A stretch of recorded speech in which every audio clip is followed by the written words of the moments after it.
Good evening and welcome to Slam the Gavel, the show that tells it all regarding family court, other court issues, as well as CPS. I'm your host, Marianne Petrie. I have a return guest on. I have Toby Strebe. He's an author, and he was last on October 24th, 2022, Season 3, Episode 139. And he has written the book, Striking Down the Home, The Propaganda of Family Court and Child Support Mechanisms. Toby has become an advocate of defending freedom and exercising individual responsibility as a result of an unjust divorce and child support process. I have him back on. We are going to discuss jury nullification. Welcome back, Toby. How are you doing? I'm doing well, Marianne. How have you been? Okay. We have a lot to learn because we talked earlier before we jumped on, and it's like, I think I know what jury nullification means, and the basics, but then you explained it further. So I'll let you take it from there. Okay. Well, jury nullification is the concept that the jury can nullify the law within a particular court case. So it doesn't mean that nobody else can be prosecuted under the law. It just means that within one particular case that the jury sits in, they nullify the law within that one case. Now, to nullify just means to make void and unenforceable. Okay, and so what happens is, let's say the government at any level, the federal government or maybe the state government, they pass an unjust, maybe an oppressive law, and then they go use the law, to enforce it on innocent people who have done no wrong. They're not hurting anybody. They're not a criminal, but now the law is viciously attacking innocent people and throwing them in jail. Well, when they prosecute somebody for breaking the law, the jury can sit there and look if that law is a just law or if it's maybe an oppressive or a tyrannical law. Okay. And if they come to the conclusion that the law passed by the state legislatures or maybe some executive order that the state governor, the president signed, if they come to the conclusion that that is a oppressive or an unjust law and it's being used to attack innocent people, then the jury, basically, they nullify the law. During their deliberations, they nullify the law, meaning making it void and unenforceable. Now, if the law is void and cannot be enforced on this person who's being prosecuted, then what is the verdict that the jury is going to come back with? The verdict will be not guilty because they have broken no such law. The jury has nullified the law. So then they end up finding the defendant not guilty, even if the prosecution proved beyond a shadow of a doubt, here's a law passed by the legislature, and here's overwhelming proof that this person broke the law passed by the legislature. They can still be found not guilty just because the jury nullified it and made that law void. Oh, that is interesting. So it seems these states have this nullification, and each state could nullify whatever law they want. Yeah, states also have the power, and that's the interesting thing about how the founders created our republic when they formed it. Each state also has the power of nullification over the federal government. Okay, if the federal government was to pass a very oppressive or tyrannical law, each state, could nullify that law, make it void and unenforceable, and that the enforcement of that law by local police officers or state sheriffs would then be breaking state law, and then the police or the sheriffs could then be arrested and prosecuted for breaking the state law. Just because they were trying to enforce a federal law when the state nullified that law, meaning that law within our state boundaries doesn't exist. Too often, what we find is that a lot of our culture, a lot in society don't don't know this. They've never heard of it. And one of the reasons why is states generally don't use that power. And there's a very good reason why. Okay, I shouldn't say it's a good reason, but there's a very valid reason why they don't do that. It is called that the federal government funds the states through its welfare system. Basically, the federal government funds the states. You know, there's so much money that comes from the federal government to the states. I know there was a point where Texas went to nullify some federal statutes when the federal government was starting to go overboard with their TSA personnel in airports. And they were going on this rampage like, man, old ladies need to be stripped, little children need to be stripped because they're going to try blowing up airplanes. You know? And it got so bad it was literally, the people were going to the airport to fly on airplanes, and it was everything just short of rape.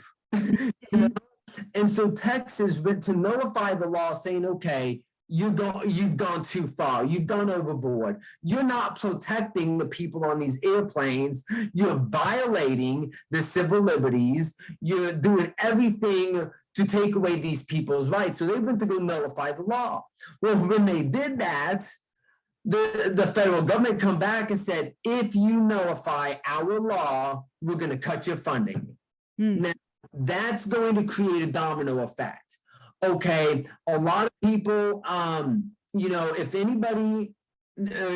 anybody who's on government support, government welfare, various different benefits through the state, that money is not all collected through the state.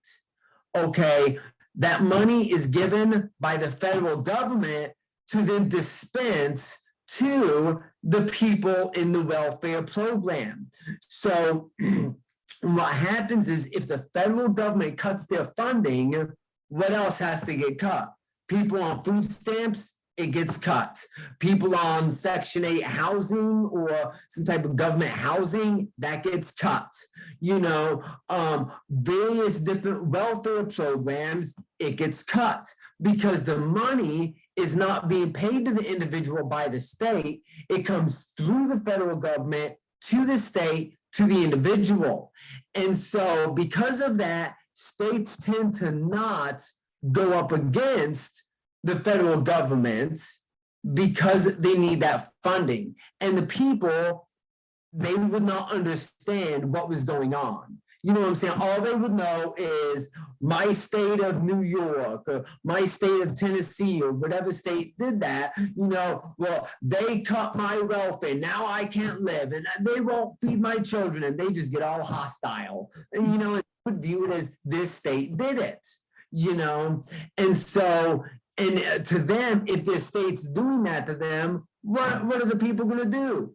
Throw out their governor, throw out the legislatures. They put new people in there that can reinstate their welfare programs, and which means to have welfare reinstated or to keep welfare going, you have to do what the federal government says. And so it's very much a concept that most people don't know of. In fact, even juries, it used to be when a jury sat on a criminal case, there used to be a point on every single case, even if the case was a murder case. Now, nobody in their right mind would say, oh, murder is an unjust law. People should be allowed to murder. Let's find the person not guilty.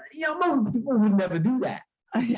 But it didn't change the fact that every time a jury sat on a case, the judge was required by law to inform the jury of their responsibility and their power of nullification. Okay, that has since stopped. They don't do that anymore because if the government wants to oppress people, if the government wants to throw innocent people in prison, they can't have the jury finding them not guilty. Now, can they? Yeah. Oh, yeah. That is really interesting. You know, something I find very fascinating. Now, I think a lot of people, even a lot of those, who were some behind the scenes, some in the family court judges, I think a lot of them today are just very ignorant, and they really don't know.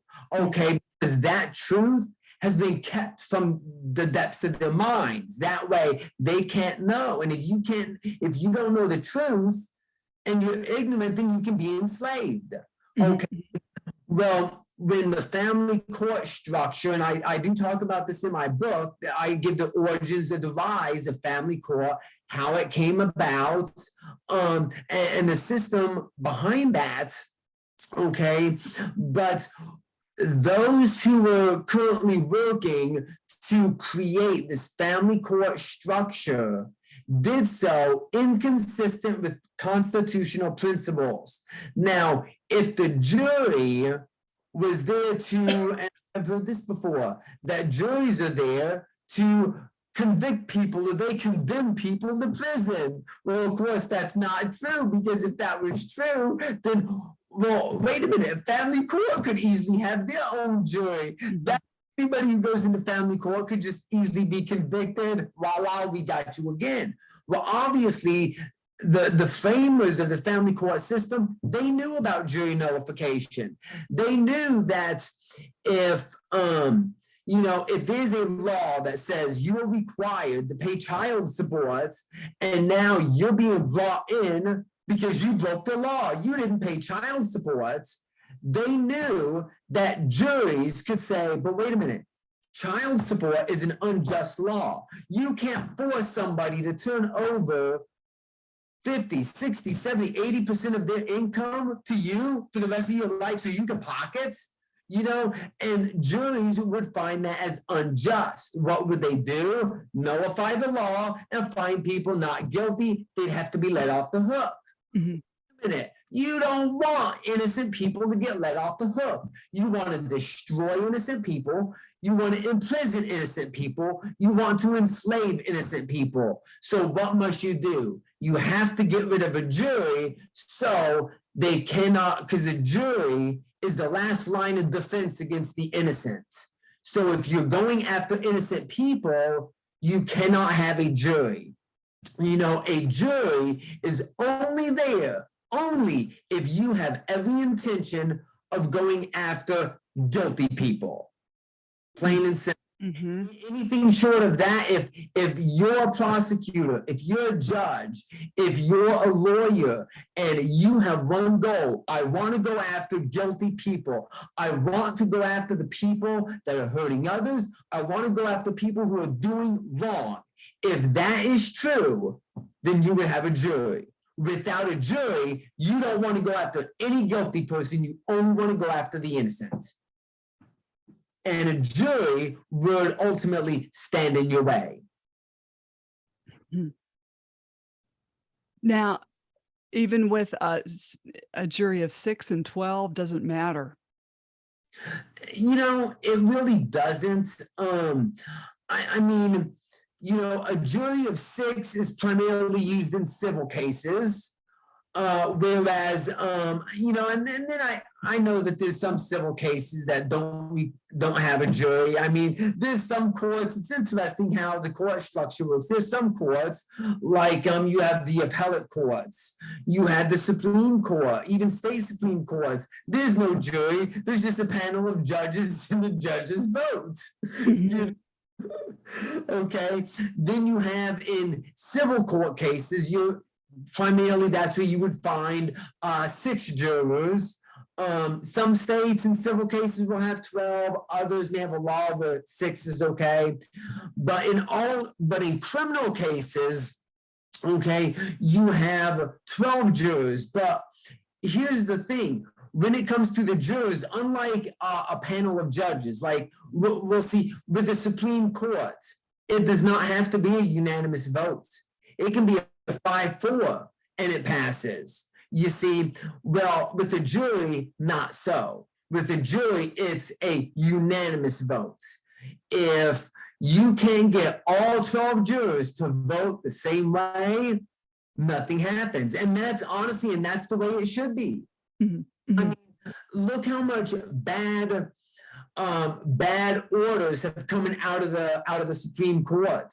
And the Supreme Court, here's the thing, they're judges. They do not have the power to legislate. Yet how much legislation comes out of the Supreme Court? Yet many of that legislation is like, a 5-4 or 6-3. You see what I'm saying? If the panel of judges of 9 justices, if they had to be unanimous, look how much bad legislation and bad court orders would never hit the streets. Mhm. Well, parents want, juries in the family court, but it's never going to happen unless we get rid of family court, abolish it, and take everything down to the civil court.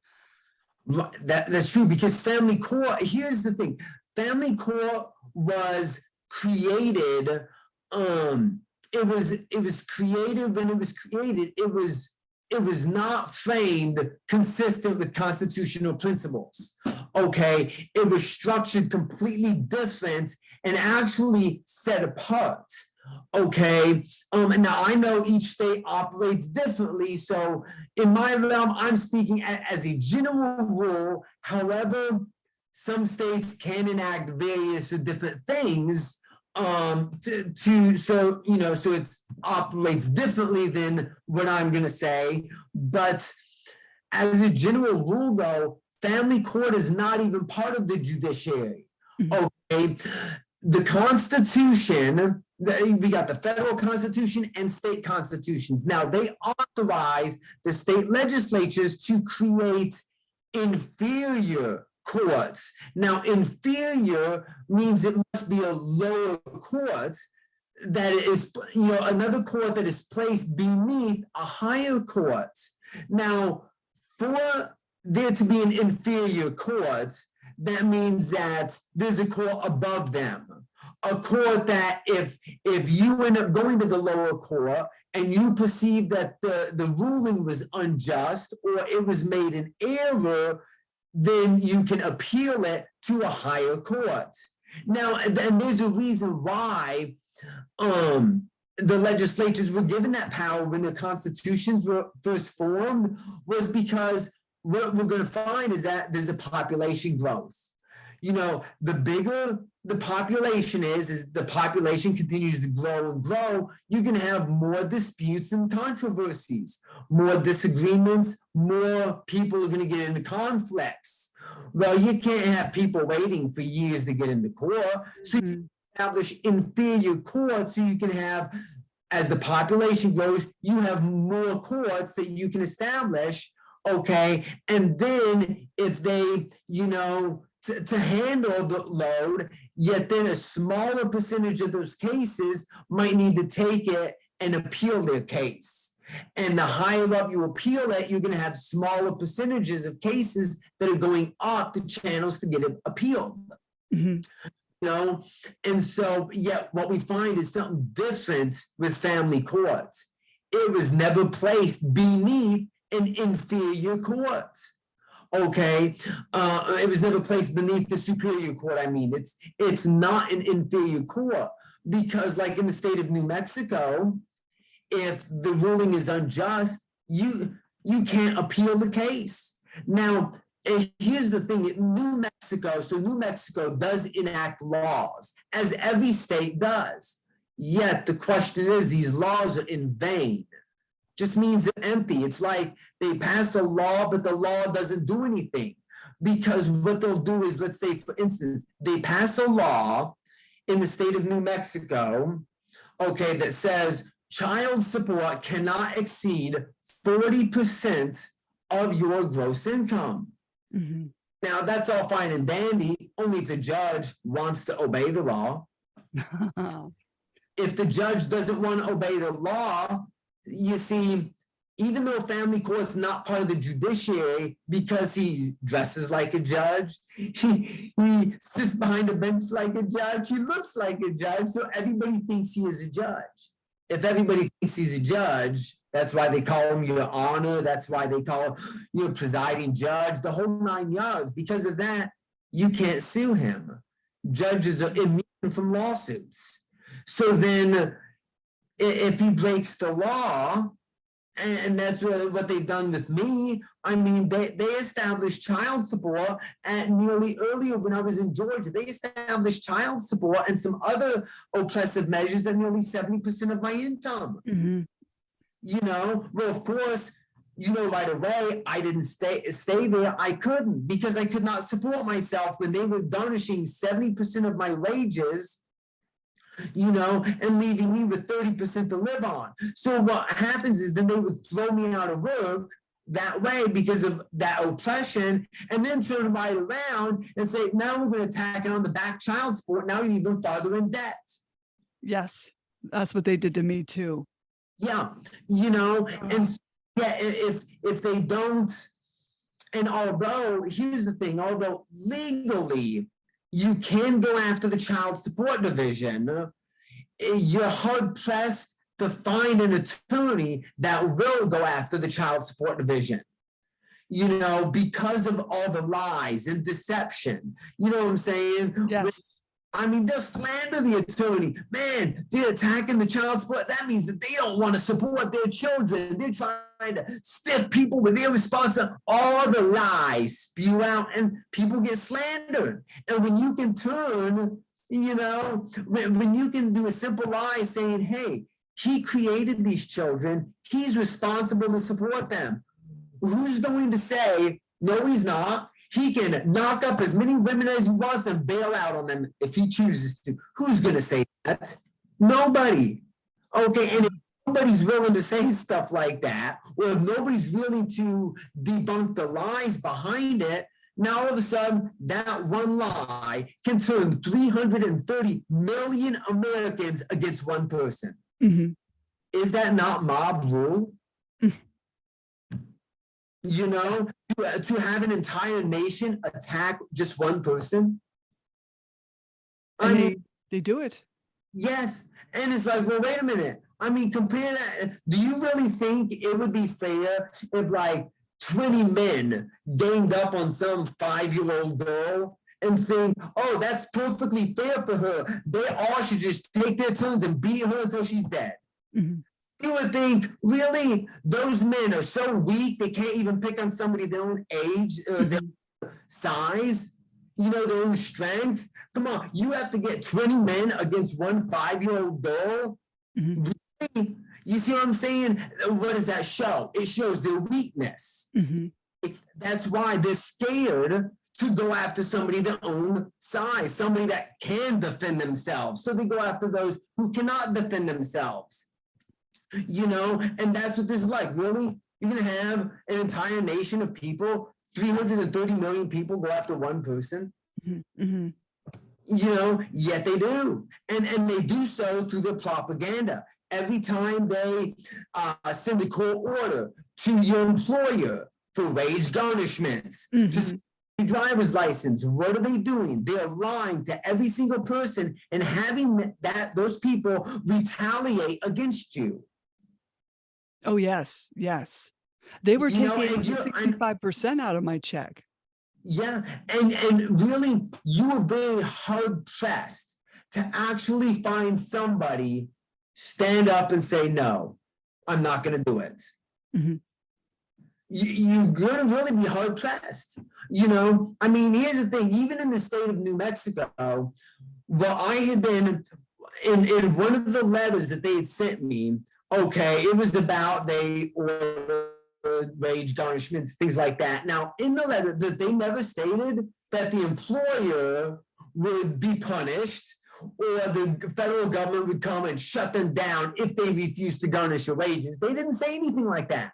But rather they said, if your employer refuses to garnish your wages, you're still responsible to pay. You see what I'm saying? Which tell way now, which first and foremost, it does tell me employers still have the power to say no. And I guarantee you this, Marianne, if employers said no more often, they would not get shut down, punished. You see what I'm saying? Because let's face it, if in my current company, Multicolor, they are garnishing wages. But let's say, for instance, they decided to buck up against these judges and say, no, you're asking us to steal on your behalf. No, you want his money, you can go get it. We're not your tax collectors. We're not going to steal on your behalf. Hypothetically, let's say they did say that, right? Now, for anything to happen to Multicolor, okay, that means the state of New Mexico, the New Mexico Child Support Division, would have to launch an attack against Multicolor. Now, they might be prone to do that if Multicolor responded to them, letting them know, hey, go pound sand. You know what I'm saying? However, if the employer just ignored them, didn't respond, just didn't garnish any wages, now, I venture to say the Child Support Division would not attack Multicolor because there's too many issues involved. If you talk about the CSD going to attack a company for not garnishing wages and using federal law to do so, I mean, think about what's going to have to be involved. One, they'd have to prove that the U.S. Post Office didn't lose the letter.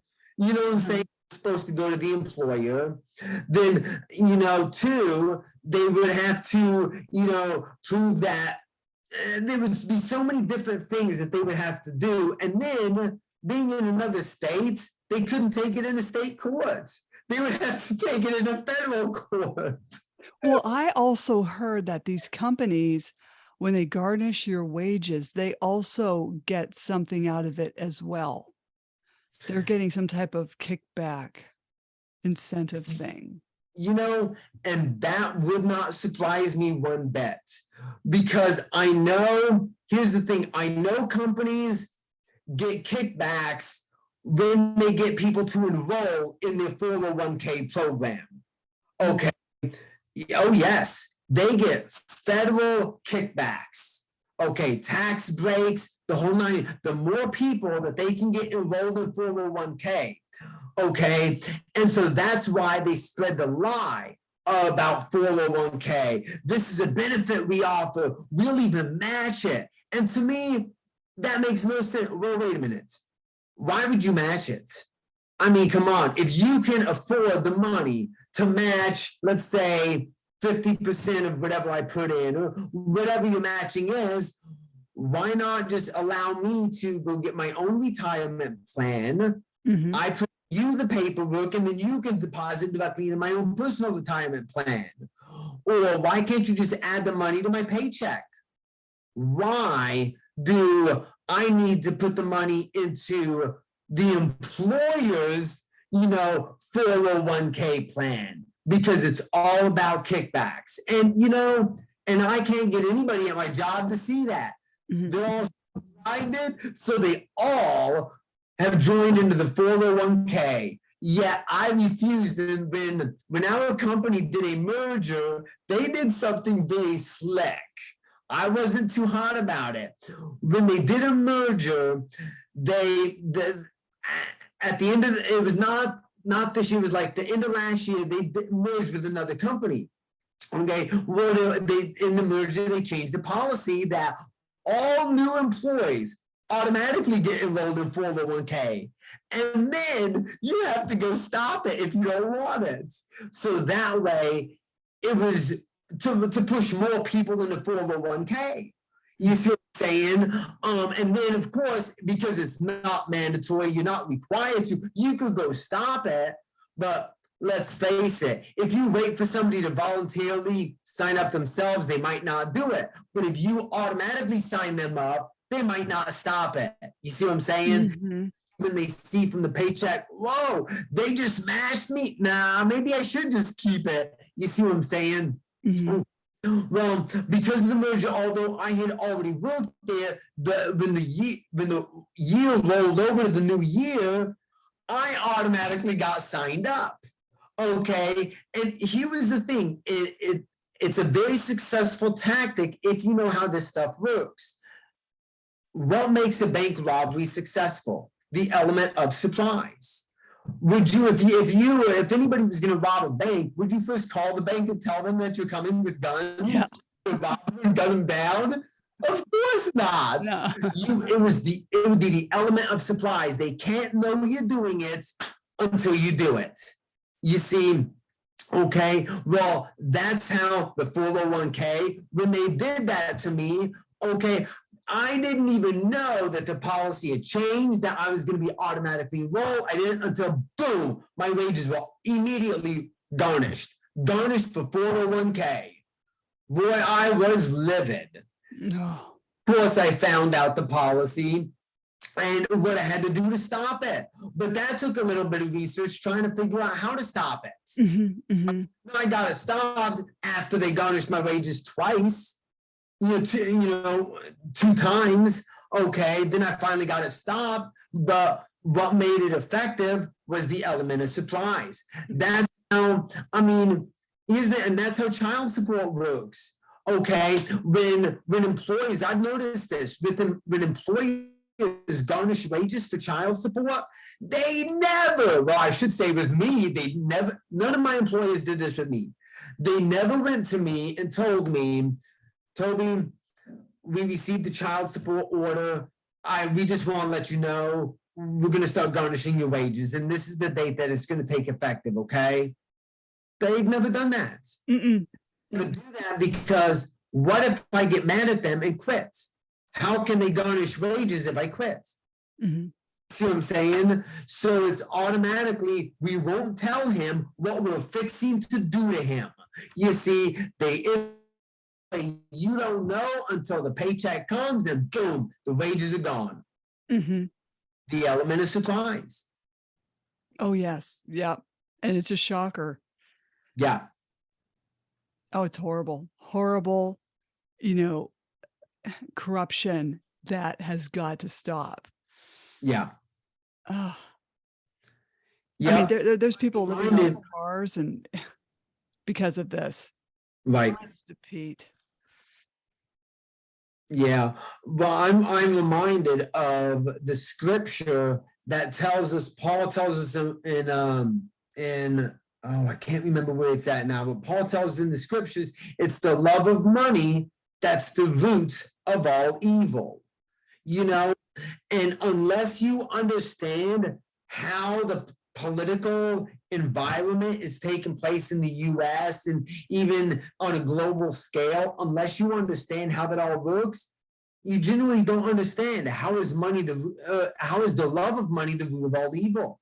You know what I'm saying? I mean, when one studies history, they learn that the Bolshevik Revolution caused Lenin and then his successor Stalin to rise to power and murder millions of people through starvation. Guess what? That Bolshevik Revolution was funded by our Wall Street financiers, bankers.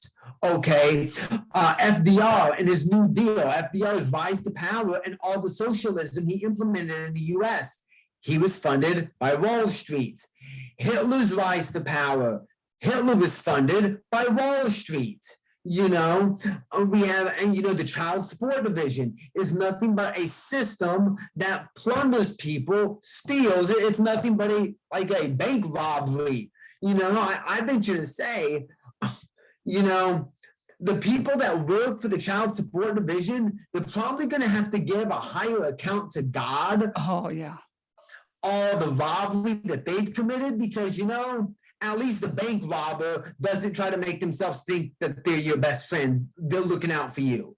A bank robber will come straight up, or any robber for that matter, he'll come straight up and let you know, I'm a robber and I'm going to steal from you. The child support division, they do that. They rob you and steal from you, but claim, oh, it's for the good of your children. It's for the good of this. It's for the good of that. And they aren't held accountable for it. Well, get this, Toby. I was in a child support conference. It was about 2 years ago. And we were waiting because my ex would not give up his 1044, 1099 on a international patent. So, couldn't get anything out of that. But as we were waiting, and he just refused to give all this information up, the girl had to go talk to her boss and say, she's a pro se litigant. She's allowed to have your information. He still wouldn't give it. But as we were waiting, the one time that she went down the hall, the conference officer said to me, "I know why you got your kids taken away from you."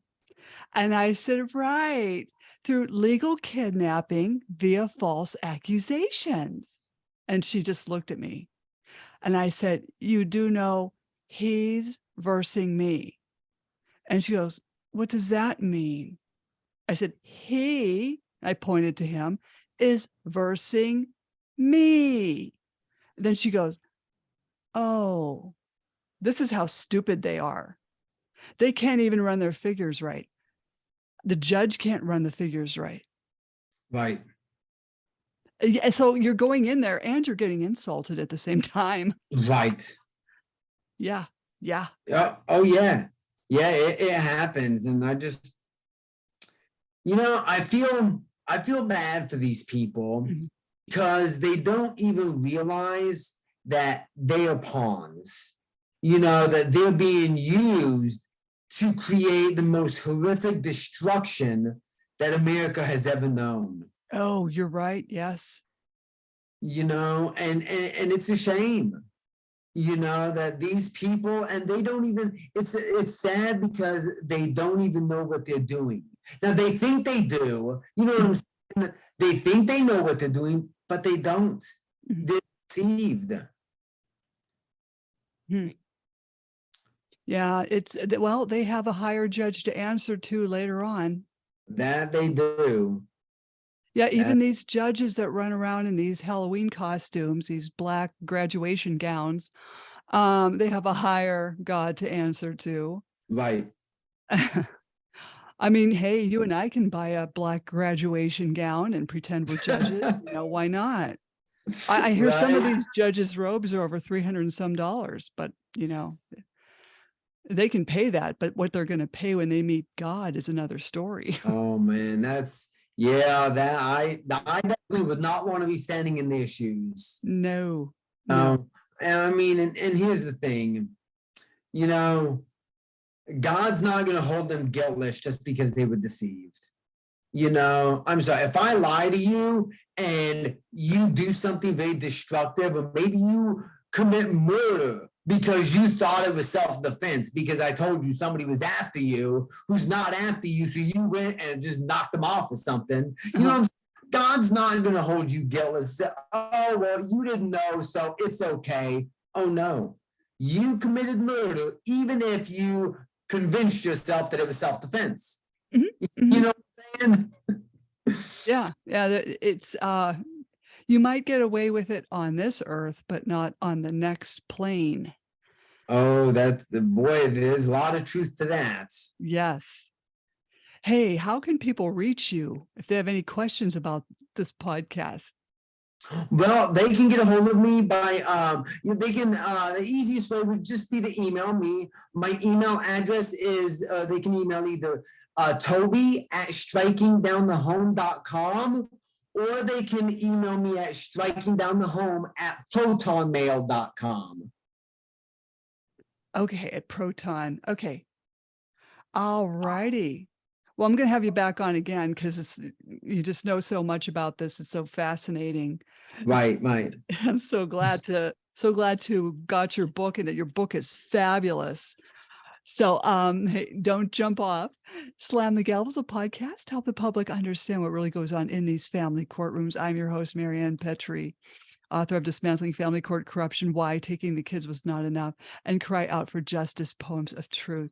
Please join us again here in the future with Toby Strebe, book author, and other exciting guests. And you can find his book on Amazon. Thank you.